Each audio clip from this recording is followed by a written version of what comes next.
അപ്പം ഇന്ന് എൻ്റെ കയ്യിൽ എന്താണെന്നറിയോ, നല്ല പടവലങ്ങയും പരിപ്പും കൂടിയിട്ടുള്ള തോരനാണ് കേട്ടോ. പരിപ്പ് തോരൻ വെക്കുകയെന്ന് വിചാരിക്കേണ്ട, കഴിച്ച് നോക്കണം, അപ്പോഴേ അറിയുള്ളൂ. നല്ല അടിപൊളി ടേസ്റ്റാണ് കേട്ടോ. അപ്പോൾ ഇതെങ്ങനെയാണ് ഉണ്ടാക്കണമെന്നുള്ള വീഡിയോയിലേക്ക് പോകണേട്ട് മുന്നേ സബ്സ്ക്രൈബ് ചെയ്യാതെ കാണുന്നവരൊക്കെ സബ്സ്ക്രൈബ് ചെയ്യും, ലൈക്കും കമൻറ്റും ഒക്കെ തരണം കേട്ടോ. അതുപോലെ തന്നെ ഇതിനാവശ്യമായിട്ട് ഞാൻ 1/2 കപ്പ് പരിപ്പെടുത്ത് കഴുകി കുക്കറിലേക്ക് മാറ്റി കൊടുത്തിട്ടുണ്ട് കേട്ടോ.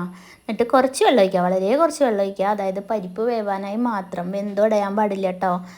വെന്ത് അളിഞ്ഞു പോകാൻ അത്രയധികം വെള്ളം ഒഴിക്കരുത്. കുറച്ച് വെള്ളം ഒഴിച്ചിട്ട് വിസിലടിക്കാനായിട്ട് വെക്കുക കേട്ടോ.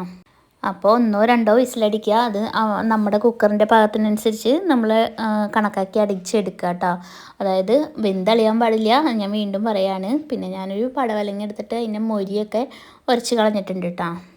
ഒരു മീഡിയം സൈസ് പടവലങ്ങ തന്നെയാണ് എടുത്തിട്ടുള്ളത്. ഇവിടെ എന്ന് വെച്ച് കഴിഞ്ഞാൽ ഈ പടവലങ്ങ അധികം ആർക്കും ഇഷ്ടമില്ലാത്തൊരു പച്ചക്കറിയായിരുന്നു കേട്ടോ. അപ്പോൾ ഈ ഒരു റെസിപ്പി ഉണ്ടാക്കുമ്പോൾ എല്ലാവരും കഴിച്ചോളും. അതുകൊണ്ടാണ് ഞാനത് നിങ്ങൾക്ക് കൂടി വീഡിയോ എടുത്ത് കാണിച്ചു തരാമെന്ന് വിചാരിച്ചത്.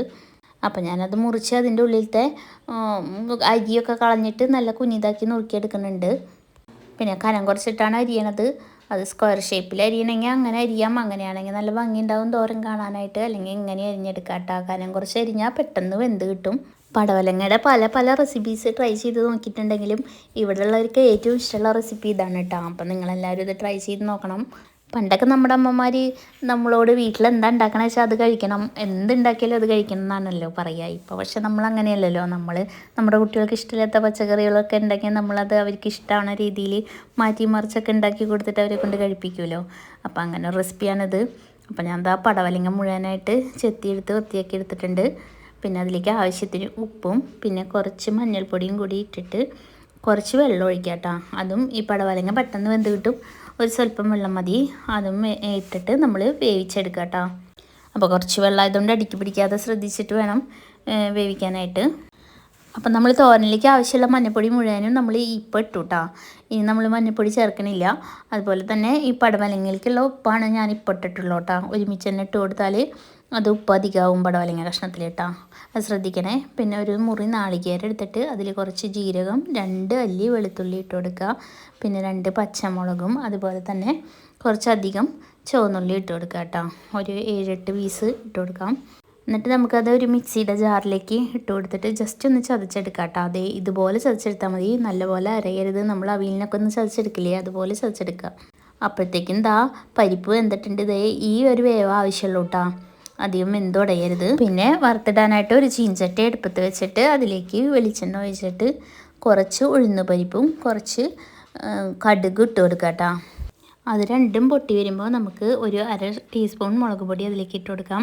അധികം മുളക് പൊടി വേണ്ട, നമ്മൾ നാളികേരത്തിൽ പച്ചമുളക് ചതച്ചത് ഇട്ടിട്ടുണ്ടല്ലോ. പിന്നെ അതിലേക്ക് നമ്മൾ ഈ ചതച്ച് വെച്ച നാളികേരം കൂടി ചേർത്ത് കൊടുക്കുക കേട്ടോ. പിന്നെ അത് നല്ലതുപോലെ ഇളക്കി കൊടുക്കുക. ഒരു 4-5 സെക്കൻഡ് അത് നല്ലപോലെ ഇളക്കി കൊടുത്തിട്ട് നല്ലൊരു മൊരിഞ്ഞ മണം വരുന്ന വരെ ഇളക്കി കൊടുക്കണം കേട്ടോ. എന്നാൽ നാളികേരം വറുത്ത പോലെ ആവാനും പാടില്ല കേട്ടോ. ആ ഒരു മൂപ്പ് ഇതുപോലെ ഒരു മൂപ്പിൽ പാകത്തിന് നോക്കിയെടുക്കണേ. അതിനുശേഷം നമ്മൾ വേവിച്ച് വെച്ച പടവലങ്ങ അതിലേക്ക് ചേർത്ത് കൊടുക്കുക. പടവലങ്ങയിൽ അപ്പോൾ വെള്ളമൊന്നുമില്ല കേട്ടോ, വെള്ളമൊക്കെ നന്നായി വറ്റിയിട്ടുണ്ട്. ആ പടവലങ്ങ അതിൽ ചേർത്ത് കൊടുക്കുക.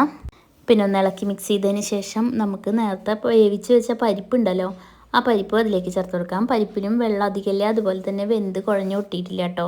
അതുപോലെ തന്നെ ഈ നാളികേര കൂട്ടിലേക്കും ഈ പരിപ്പിലേക്കുള്ള ഉപ്പും കൂടി നമ്മൾ ഈ സമയത്ത് ചേർത്ത് കൊടുക്കണം, ഉപ്പ് നോക്കിയിട്ട് കേട്ടോ. പിന്നെ അത് നന്നായി ഇളക്കി കൊടുക്കുക. നല്ലപോലെ മിക്സായിട്ട് ചൂടായി മിക്സായി വരുമ്പോൾ നമ്മൾ തീ ഓഫ് ചെയ്ത് കൊടുക്കണം കേട്ടോ. ഒരു 2-3 സെക്കൻഡൊക്കെ ഇളക്കി കൊടുക്കണം. അതിനുശേഷം നമ്മൾ തീ ഓഫ് ചെയ്ത് കൊടുക്കേണ്ടത്. അപ്പോൾ നല്ല അടിപൊളി തോരൻ റെഡി ആയിട്ടുണ്ട് കേട്ടോ. ഈസിയാണ് ഉണ്ടാക്കാനായിട്ട്, വളരെ കുറച്ച് സമയം മതി കേട്ടോ ഈ തോരൻ ഉണ്ടാക്കാനായിട്ട്. എൻ്റെ ഒരു അഭിപ്രായത്തിൽ ഈ പടവലം കൊണ്ട് ഉണ്ടാക്കാൻ പറ്റണ നല്ലൊരു റെസിപ്പിയാണ് കേട്ടോ ഈ തോരൻ്റേത്. അപ്പോൾ എല്ലാവരും ഇതുപോലെ ഒന്ന് തോരൻ ട്രൈ ചെയ്ത് നോക്കണം. എന്നിട്ട് കമൻറ്റിലൂടെ എന്നെ വിവരങ്ങൾ അറിയിക്കണം കേട്ടോ. അതുപോലെ തന്നെ ചോറും പാത്രത്തിൽ ചോറാക്കി കൊടുക്കുമ്പോൾ കൊടുത്തേക്കാൻ പറ്റണ നല്ലൊരു തോരനാണിത്. അപ്പോൾ അടുത്ത വീഡിയോയിൽ കാണാം. ബൈ.